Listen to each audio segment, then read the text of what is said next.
আসছি হলো গিয়া রোমানিয়ার রাজধানী থেকে প্রায় 600 কিলোমিটার ভেতরে ক্লুজ-নাপাকো ওয়ার্ল্ড সিটি।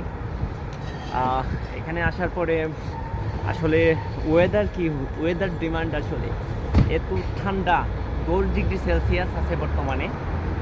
আর এখানকার অবস্থা আসলে খুবই না দেখার, মানে প্রচুর ঠান্ডা। বুকারেস্টে ছিল হইলো 22 ডিগ্রি সেলসিয়াস, তো এখান থেকে 10 ডিগ্রি সেলসিয়াসে আসছি।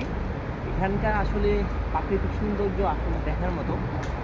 রাস্তাঘাট প্লাস হলো গিয়া যে গাছগুলো রয়েছে রাস্তার পাশে, যে সুন্দর প্রতিটি জিনিসই ভালো লাগে। বিশেষ করে এখানকার এই ভিউগুলো সুন্দর লাগে। রাস্তার পাশে একদম রেল স্টেশন আমার ডাইনে, আর এদিকে আছি আমি। আর প্রচুর ঠান্ডা লাগতেছে। নর্মালি তো বাংলাদেশ যারা আছে ঠান্ডা আমরা এইরকম আমরা অনুভব করি নাই। এখন 10 ডিগ্রি সেলসিয়াসে আছে। সো একটু আগে রোদ ছিল, তারপরে 10 ডিগ্রিতে আছে আর হালকা বাতাস আছে। তো এটা এই তো মোটামুটি মাইনাস জ্যাকেট পরে আছি।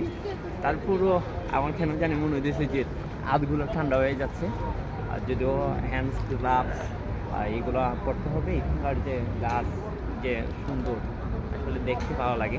এই মানুষগুলো একদম জেন্টালম্যান। আমরা এই যে সব কিছু মিলে আলহামদুলিল্লাহ। এদিকে পরিবেশটা দেখাবো ইয়া, যে বিল্ডিং স্ট্রাকচারগুলো, আর আসলে একটা একদম সাজানো গুছানো যাকে বলে আর কি, একদম সব কিছু ফিট হয়ে আছে। আর সব কিছু মিলে আছে আলহামদুলিল্লাহ। খুব ঠান্ডা আসলে কাঁপতে মন চাইতেছে, কিন্তু কাঁপতেছি না। হাতের মধ্যে ঠান্ডা লাগতেছে, আর এগুলোর মধ্যে ঠান্ডা, পায়ের মধ্যেও ঠান্ডা লাগে। যদিও আমি ক্যাশ পরা, তবুও ঠান্ডা লাগতেছে। হয়তো এগুলা সময়ের সাথে সাথে হ্যাবিট হয়ে যাবে। আর এটাই ঠান্ডা হচ্ছে আজকের মতো। ঠিক আছে, সবাই ভালো থাকবেন। আসসালামু আলাইকুম।